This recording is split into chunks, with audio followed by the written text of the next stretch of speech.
अत्रेः पुत्रतया पुरा त्वमनसूयायां हि दत्ताभिधो जातः शिष्यनिबन्धतन्द्रितमनः स्वस्थश्चरन् कान्तया दृष्टो भक्ततमेन हेहयमहीपालेन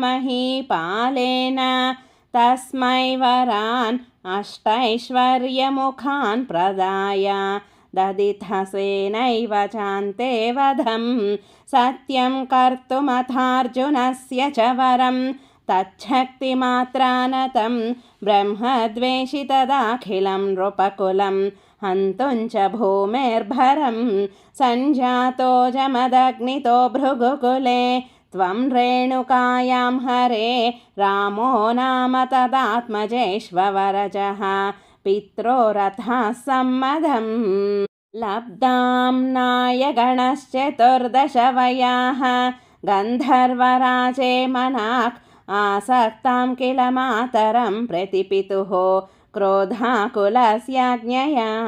ताताज्ञातिगसोदरैः सममिमां छित्त्वाथ शान्तात् पितुः तेषां जीवनयोगमापिथवरं माता च ते दाद्वरान् पित्रा मातृमुदेः तवाहृतवियद्धेनोर्निजादाश्रमात् प्रस्थायाथ भृगोर्गिरा हिमगिरौ आराध्य गौरीपतिं लब्ध्वा तप्तरशुं तदुक्तदनुजच्छेदि महास्त्रादिकं प्राप्तो मित्रमथाकृतव्रणमुनिं प्राप्यागमस्वाश्रमम् आखेटोपगतोऽर्जुनः सुरगवी सम्प्राप्तसम्पद्गणैः त्वत्पेत्रा परिपूजितः पुरगतो दुर्मन्त्रिवाचा पुनः गां क्रेतुं सचिवं न्ययुङ्क्त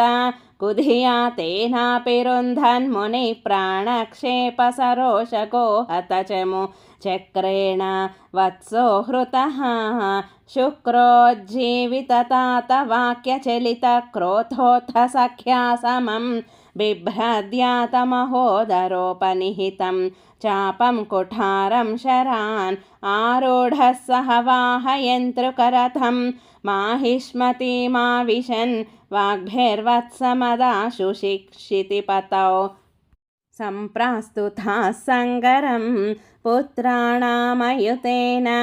सप्तदशभिश्चाक्षौहिणीभिर्महासेनानीभिरनेकमन्त्रि निवहैः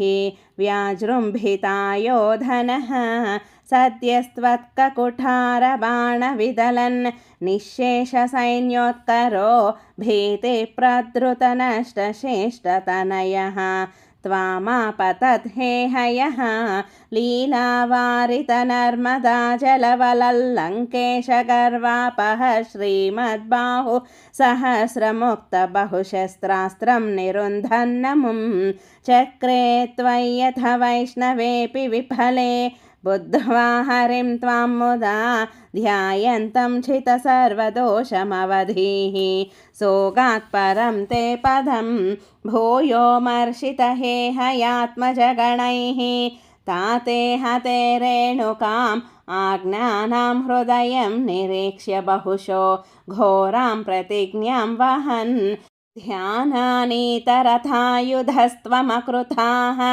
विप्रद्रुहः क्षत्रियान् दिक्चक्रेषु कुठारयन् विशिखयन् निःक्षत्रियां मेदिनीं तातोज्जीवनकृन्नृपालककुलं